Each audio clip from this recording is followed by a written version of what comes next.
Assalamu alaikum. Dear students, welcome back to another online class. And this is from Shahid Cadets Academy, Chattogram. And this is English class. Today's topic is narration. I was requested to have a class with this topic. That's why I considered this. Okay.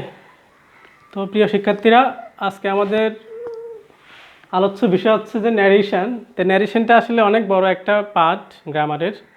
তা আমরা সেটা শেখার আগে narration সম্বন্ধে কিছু কথা বলে নিই, কেমন? তো ন্যারেশন শেখার আসলে ফ্রি কন্ডিশনস আছে। ফ্রি কন্ডিশনস মানে হচ্ছে কোনো একটা বিষয় শেখার আগে তার শর্তগুলো কী জানতে হয় ওই বিষয়টা শিখতে গেলে। তাহলে এক্ষেত্রে তোমাকে জানতে হচ্ছে যে টেন্স জানতে হবে খুব ভালোভাবে, কারণ হচ্ছে টেন্সের পরিবর্তন আছে। তুমি টেন্স না পারলে পরিবর্তন কীভাবে পারবা? দ্বিতীয়ত তোমাকে সেন্টেন্স পারতে হবে। সেন্টেন্স মানে হচ্ছে যে assertive, interrogative, objective, imperative, exclamatory, this kinds of sentences. And আরেকটা বিষয় হচ্ছে কেস জানতে হবে, যে subjective case, objective case, positive case, এই কেসগুলো জানতে হবে। তাহলে আমরা কী পারবো? আমরা এই সেন্টেন্সগুলো করতে পারবো। সিম্পল, কম্পাউন্ড, কমপ্লেক্সেরও এক্ষেত্রে কিছুটা ইনফ্যাক্ট আছে।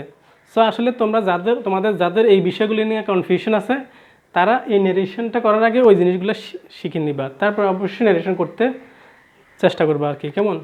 তো দেখা যাক আজকে আমরা ন্যারেশনটা কতটুকু শিখতে পারি, কেমন? ওকে, লেটস গেট স্টার্টেড। তাহলে আমরা জানি যে আসলে ন্যারেশনটা হচ্ছে যে উক্তি, কেমন? তো উক্তিটা কি, কত প্রকার ন্যারেশন? ডিরেক্ট এবং ইনডাইরেক্ট, কেমন? বেসিক্যালি আমাদের পরীক্ষা আসবে ডিরেক্ট থেকে ইনডাইরেক্ট ন্যারেশনে রূপান্তর করো। এখন ইনডাইরেক্ট মানে কি? ইনডাইরেক্ট মানে হচ্ছে যে স্টেটমেন্ট সেন্টেন্সে রূপান্তর করতে হবে। উদাহরণস্বরূপ আমরা যদি পত্রিকা পড়ি, তখন দেখবা যে পত্রিকায় বেশিরভাগ কথাই আসলে স্টেটমেন্ট আকারে লেখা, অর্থাৎ বিবৃতি বা বর্ণনামূলক লেখা।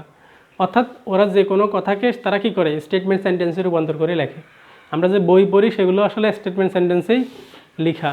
এখন যদি আমরা আরও প্র্যাকটিক্যালি একটা ব্যবহার দেখি, ধরো তোমার ক্লাসে তোমার স্যার বলছে যে এই ছেলে তোমার বাবাকে বলবো আমার সাথে দেখা করতে। এখন এই কথাটা তুমি যখন বাসায় গিয়ে বলবা, তখন তুমি কীভাবে বলবা? এইটা হচ্ছে আমাদের ন্যারেশন শেখার বিষয়, কেমন? তো তুমি তোমার বাসায় গিয়ে তুমি তোমার বাবাকে নিশ্চয়ই বলবা না যে তোমাকে বলছে তোমার বাবাকে বলবো আমার সাথে দেখা করার জন্য। তাহলে তো আসলে যে কথাটা ছিল সেই কথাটা মিন করবে না। তাহলে আমাদের কি জানতে হবে? বলতে হবে যে স্যার বলছেন যে আপনাকে স্যারের সাথে দেখা করতে, তুমি কিন্তু ওই কথাটা বলবা। অর্থ আসলে একই মিন করতেছে, কিন্তু কথাটা তুমি চেঞ্জ করে বলছো। তুমি স্টেটমেন্ট সেন্টেন্সে নিয়ে গিয়ে কী করলা, তোমার বাবাকে বলছো, কেমন? এখন একই কথাটা বলে ফেললে আসলে তোমার দাদা এসে তোমার সাথে দেখা করবে, রাইট? তো এক্ষেত্রে আমাদের এই জন্যই ন্যারেশন শিখতে হচ্ছে। তো আমরা শিখবো হচ্ছে ডিরেক্ট টু ইনডাইরেক্ট ন্যারেশনস, কেমন? তাহলে এক্ষেত্রে এক্সাম্পল একটা লেখা আছে এই জন্য যে আমরা আসলে চেঞ্জগুলো কোথায় কোথায় করলাম, কি চেঞ্জ করলাম, সেগুলা শেখার জন্য আমরা এগুলা আগে উদাহরণ আকারে একটা লিখে রাখছি, কেমন? তো let's see. The teacher said to the student you are a good boy. এটা একদম সিম্পলেস্ট একটা সেন্টেন্স, এবং আমরা ন্যারেশন শিখতে গেলে আমরা এই সেন্টেন্সগুলোই দেখি প্রথমে।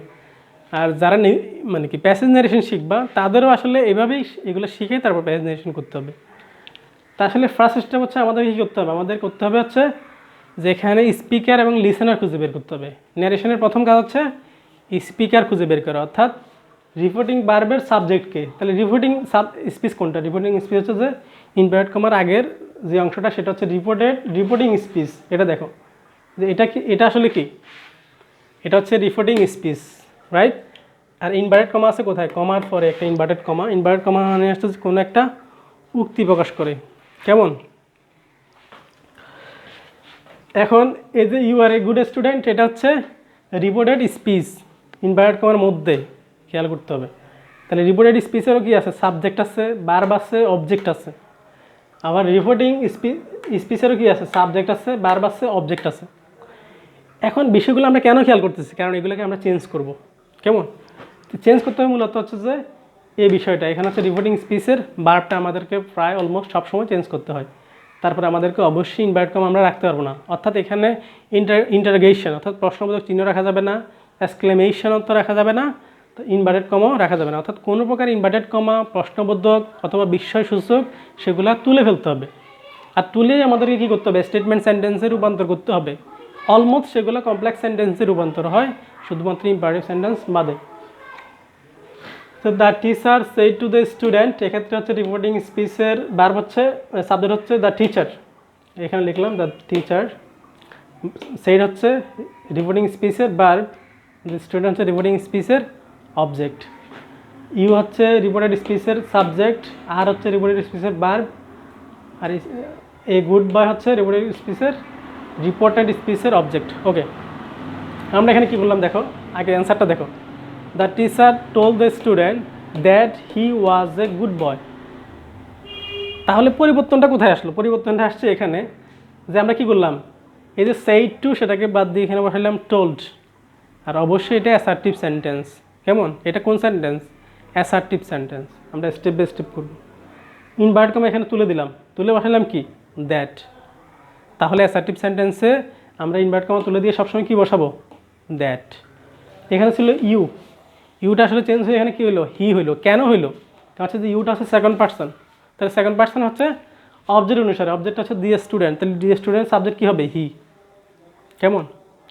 তাহলে এই টেন্স অনুসারে এই টেন্সটা চেঞ্জ হবে।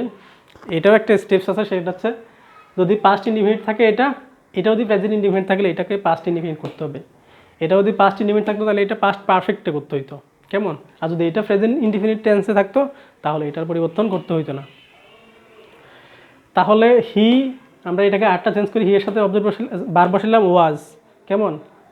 আসলে হি এর সাথে ওয়াজই বসাইতে হবে। আর এ গুড বয় এটা আমরা যেমন আছে তেমনই রাখলাম। তাহলে আমাদের চেঞ্জগুলো দেখতে হবে যে ইনভার্ট কমা তুলে আমরা দ্যাট বসাইলাম অ্যাসার্টিভ সেন্টেন্সের জন্য, আর সেইডের জন্য এখানে টোল বসাইলাম, টুটা তুলে দিলাম। কেমন? আর ভার্বটা চেঞ্জ করলাম এই টেন্স অনুসারে। কেমন?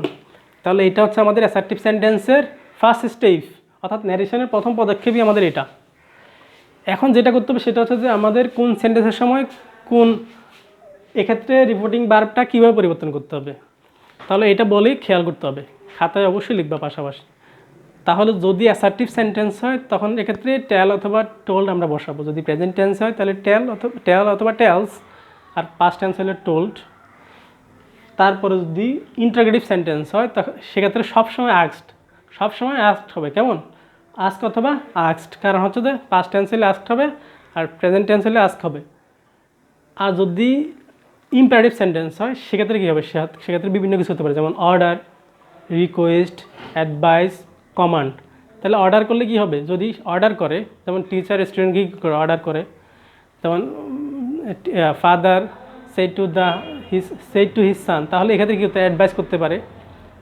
তারপর হচ্ছে যে সেনাবাহিনী অথবা সোলজাররা কি, ধরো লেফটেন্যান্ট সোলজারকে বললো, তাহলে সেক্ষেত্রে আমাদের কী করতে হবে? কমান্ড বসাইতে হবে। অথবা কেউ কাকে স্ট্রেঞ্জার অন্য একজনকে বলতেছে, তাহলে কি হবে? তাহলে রিকোয়েস্ট হতে পারে। আর রিকোয়েস্ট দেখলে আমরা বুঝবো যে এটা প্লিজ আছে কিনা। কেমন? তাহলে এক্ষেত্রে আমরা আস্ক বসাবো। আর এক্ষেত্রে আচ্ছা, আমরা ইম্পারেটিভ সেন্টেন্সে এক্ষেত্রে কী করব? কমান্ড, রিকোয়েস্ট, অর্ডার এগুলা চেঞ্জ করবো এক্ষেত্রে। কেমন? তাহলে ইন্টারগেটিভ সেন্টেন্সে বললাম আস্ক হবে। আর আরেকটা কী আছে? আরেকটা হচ্ছে যে অবজেক্টিভ সেন্টেন্স। অবজেক্টিভ সেন্টেন্সে আমরা দুইটা জিনিস ফলো করবো, একটা হচ্ছে প্রে আর একটা হচ্ছে উইশ। কেমন? তাহলে এরপর হচ্ছে যে আমাদের এক্সক্লামেটরি সেন্টেন্স, সেক্ষেত্রে আমাদেরকে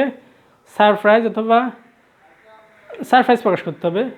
তাহলে হি এক্সক্লেম উইথ জয় অথবা হি এক্সক্লেম উইথ সরো। আমরা যদি এটা দুঃখের কোনো বিষয় হয় অর্থাৎ বিস্ময় প্রকাশ করে, সেটা যদি আনন্দের কোনো বিষয় তাহলে এক্সক্লেম উইথ জয়, আর যদি দুঃখের কোনো বিষয় তাহলে এক্সক্লেম উইথ সরো।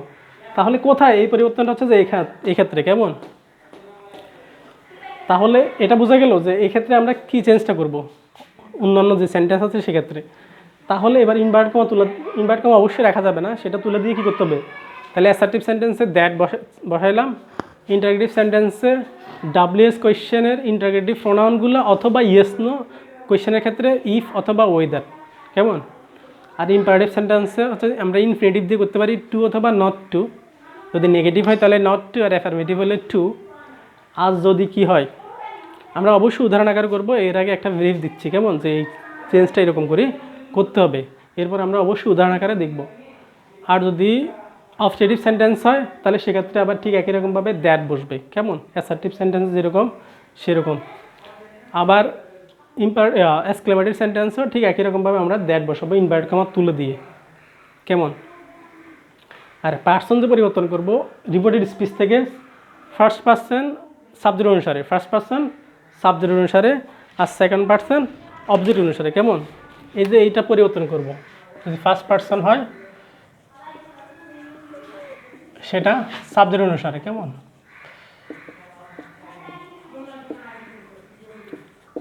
আর যদি সেকেন্ড পার্সন হয় অবজেক্ট অনুসারে। কেমন?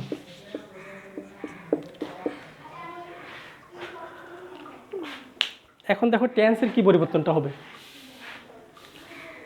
আর এটা এখানে মুছে দিচ্ছি, অবশ্যই তোমাদের কাছে থাকতেছে।